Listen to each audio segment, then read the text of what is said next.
What is up, guys? It is Quinn here, and in this video, I'm going to be going through my Week 7 wide receiver rankings. So just going through the top 36 wideouts for this specific week here in Week 7. If you guys have any fantasy questions, you guys know the drill. Drop them down below. If you guys are asking questions or enjoying the video, just do me a huge favor and hit that like button. And then if you're not subscribed, subscribe to the channel. But let's just jump right into the rankings. And to be totally honest, the bye weeks this week have really kind of wrecked the elite of the elite at the wide receiver position. I mean, just off the top of my head, we're missing Kupp, we're missing Jefferson, we're missing Diggs, and we're missing A.J. Brown. That's like three of probably the top three wide receivers, and then A.J. Brown is filtering in as like a mid-tier wide receiver one. And then there's also depth pieces like Devonta Smith, Gabe Davis, Adam Thielen from these teams who are also pretty involved, as startable options. So the wide receiver position still has some top guys up here, but we are definitely a little thin because of those bye weeks. But starting off here at number 1, we have Tyreek Hill going up against the Steelers. Fantastic matchup here for Tyreek Hill, and just a guy who's been balling out so far this season. Right behind him, a very, very close second. These guys are really interchangeable. In my opinion, the clear top 2 this week. I have Jamar Chase here at number 2 going up against the Falcons. Another guy with a really, really strong matchup. Both of these guys, Hill and Chase, obviously both studs at the wide receiver position, but both of them also do have very favorable matchups. Then at number 3, I have Devontae Adams going up against the Texans.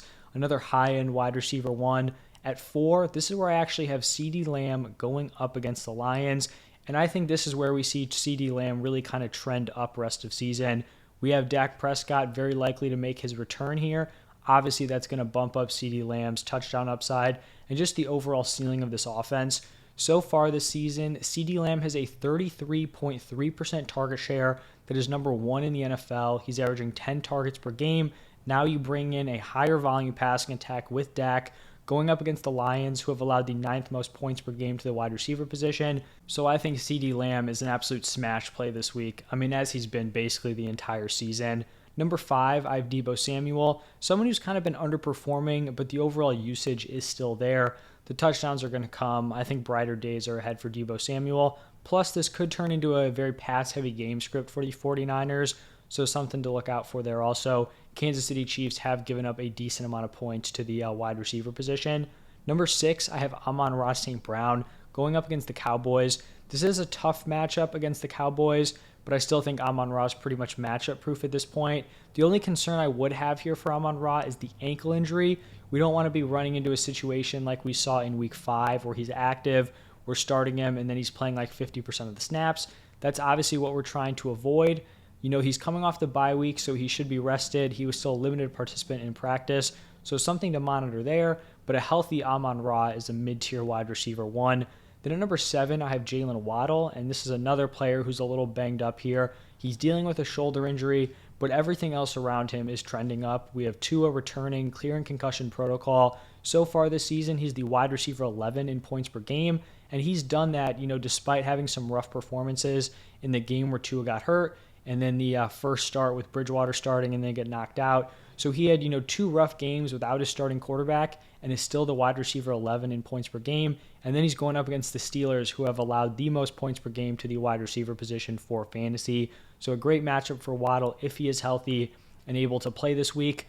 Right behind him, I have T. Higgins. I mean, we've basically got Hill and Chase at 1 and 2. I've got Waddle and Higgins at 7 and 8, both in great matchups, both on top offenses. Just love these guys this week. Number 9, I have Michael Pittman coming off of a big game going up against the Titans. People were really concerned about this Colts offense. I'm obviously not expecting them to repeat the passing volume they saw last week, but I still think Pittman is going to be, a really strong fringe wide receiver one rest of season. And then this week with all the bye weeks, to the top guys, he does kind of filter in here to the top 12. At 10 and 11, I have back-to-back Buccaneers wide receivers, Mike Evans and Chris Godwin. I feel like Chris Godwin has quietly kind of closed the gap on Mike Evans rest of season. I'd still take Evans just for his massive weekly ceiling, but I think both of these guys are strong wide receiver one plays this week. Hopefully we see some improvements with the overall Buccaneers offense. And then to wrap up the top 12, I have DK Metcalf here going up against the Chargers. Solid matchup here for Metcalf. I'm expecting a nice solid bounce back this week out of DK Metcalf. Then at 13, I have Mike Williams, just the clear definition of boom or bust on a weekly basis. It looks like Keenan Allen is likely going to miss another week, so leaving Mike Williams as the number one once again. I think this may be one of his boom weeks, but just the uncertainty kind of places him just on the outside of the top 12. At 14, I have Chris Olave. Some of you guys may think this is high on Olave. For me personally, I'm a huge Olave guy rest of season. He's going to be returning from his concussion, playing here on Thursday night. We have Michael Thomas and Jarvis Landry out. And when Chris Olave has been on the field the last 3 weeks, he has just been an absolute stud.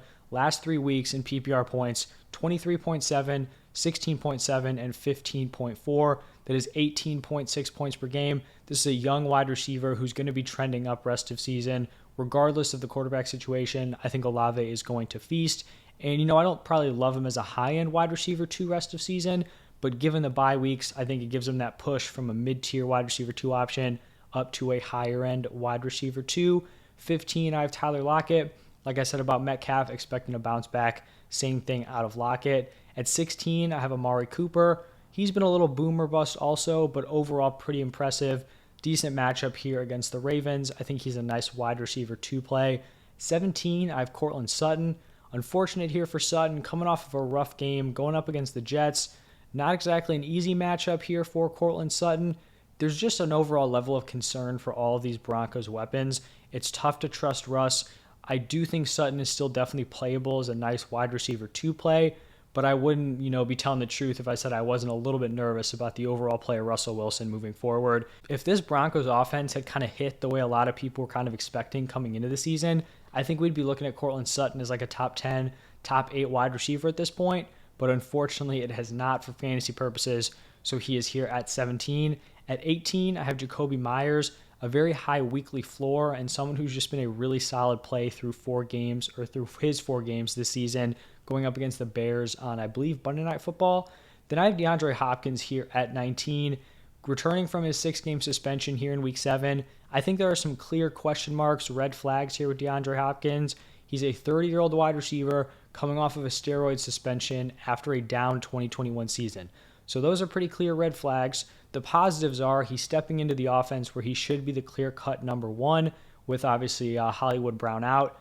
Now, full transparency here, I'm pretty sure if, D-Hop had no suspension, we're coming into the season, we're drafting him where he's got a clean slate, he's playing Week 1.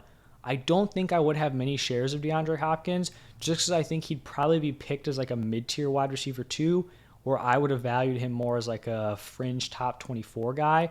So if you have DeAndre Hopkins and maybe you're not over the moon about him, I'd be interested if I could be selling him for a mid to high-end wide receiver 2 option. Somehow I ended up with D-Hop on like 2 of my teams. He wasn't really someone I was overly targeting, but it kind of just fell to me.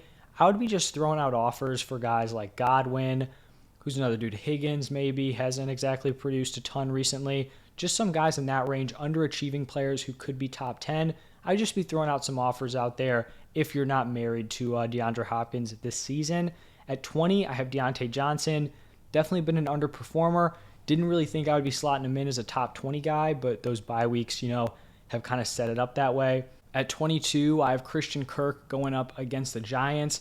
Definitely been underwhelming the last few weeks. The overall concern is just the drop-off in volume. I do think he's probably going to pick that up a little bit, but I think when we're looking at his, first 3 games compared to his last 3, I feel like he's probably going to find a common ground between those two. Like after 3 weeks, we were looking at Christian Kirk as like a potential high-end wide receiver 2 play. I don't think that's going to be the case rest of season, but I also still think he's going to be someone who can be relied upon as a weekly starter. Now at 22, I have Rashad Bateman here, and I honestly don't know if he's going to play. He did return to practice on Wednesday, so a good sign there. I did just kind of want to throw him in here in case he was going to play. Seems like a lot more likely that he plays compared to a guy like Keenan Allen, who I did not put on this list. So he's going up against the Cleveland Browns. I still think Bateman's going to be a top 24 play. We've seen the Ravens kind of struggle in terms of their skill position guys outside of Mark Andrews. I think when he's back, he's going to have a strong role. Looked really nice in Week 1 and Week 2. So someone that I'm definitely not giving up on. Like I've seen some people in the comment section, like even talking about dropping Rashad Bateman. I would definitely advise against that. I still think he's going to be very startable moving forward. At 23, I have Brandon Cooks. Disappointing start to the season, going up against the Raiders. He's not someone I'm super high on, but I'm also not, hitting the panic button. I still think he's going to be a solid wide receiver 3 weekly flex play. Then I have back-to-back Commanders wide receivers, Curtis Samuel at 24, Terry McLaurin at 25. I'm still taking Curtis Samuel over Terry McLaurin at this point, just due to the fact that they can manufacture Curtis Samuel touches. Carson Wentz is out, Taylor Heineke is in. Not exactly an ideal situation for these wide receivers, but I think the position this week is pretty thin, so they do kind of fill in here as borderline wide receiver 2s. 26, I have Allen Lazard. I think he has kind of outproduced his overall volume. I know he has outproduced his overall volume, but he is scoring. He has shown to be a touchdown threat with Aaron Rodgers, so he's actually in that same matchup with Samuel and Terry McLaurin going up against the Commanders. So I think a high-end wide receiver 3 this week. Then at 27, I have Rondale Moore going up against the Saints. I think Rondale Moore is honestly a pretty solid start this week. Someone who may be flying under the radar in terms of being like a weekly start. In that role he's in, the Greg Dortch role the first 3 weeks, Rondale Moore the last 3 weeks, that role is averaging 12.3 PPR points per game. We've got Hollywood Brown out. We've got DeAndre Hopkins in, Robbie Anderson in. Moore is the guy who has the continuity here with Kyler Murray.